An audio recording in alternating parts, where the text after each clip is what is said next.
Welcome, everyone. I am absolutely thrilled you're joining us for this explainer today. We're going to be unpacking a concept that literally dictates how capital moves all across the globe. It's called present value, or PV for short.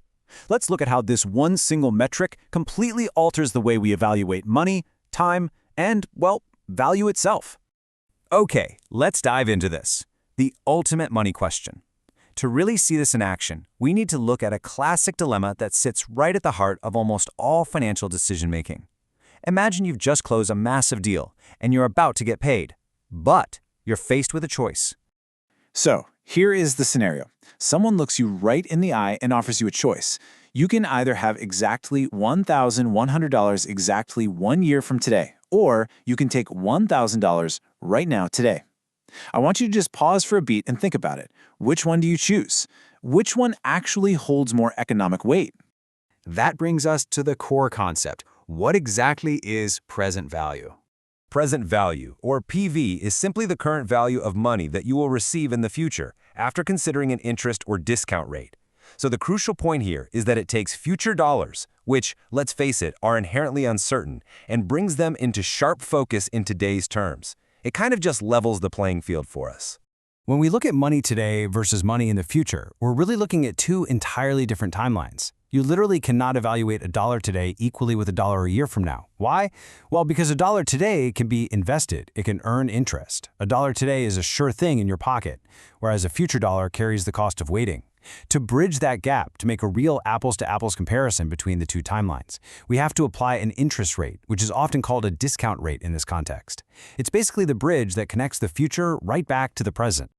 All right, so how do we actually figure this out? Let's get into doing the math. Now don't worry, the formula relies on 4 super simple ingredients. We have PV for present value, which is the big thing we're solving for. FV is the future value promised. The lowercase r is our interest or discount rate, and n is the number of years we have to wait. And honestly, that's it. Just 4 variables translating tomorrow's money into today's. So let's bring back our opening dilemma and actually run it through our translation tool. Step 1. We identify our future value, which is that $1,100 we were promised in 1 year. And let's say the interest rate we could realistically earn on our capital right now is 10%. Step 2, we just plug it into the formula. We take our future value of $1,100 and we divide it by 1 plus our interest rate. So 1 plus 0.10. That means we are dividing $1,100 by 1.10. And step 3, the big reveal. The present value equals exactly $1,000. And this brilliantly illustrates our opening dilemma. Mathematically speaking, if you have a 10% interest rate, taking $1,000 today is exactly equal in value to taking $1,100 next year. Neither is fundamentally better. They hold the exact same economic weight. Crazy, right?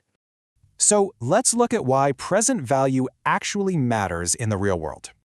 This simple metric is literally the bedrock of corporate finance.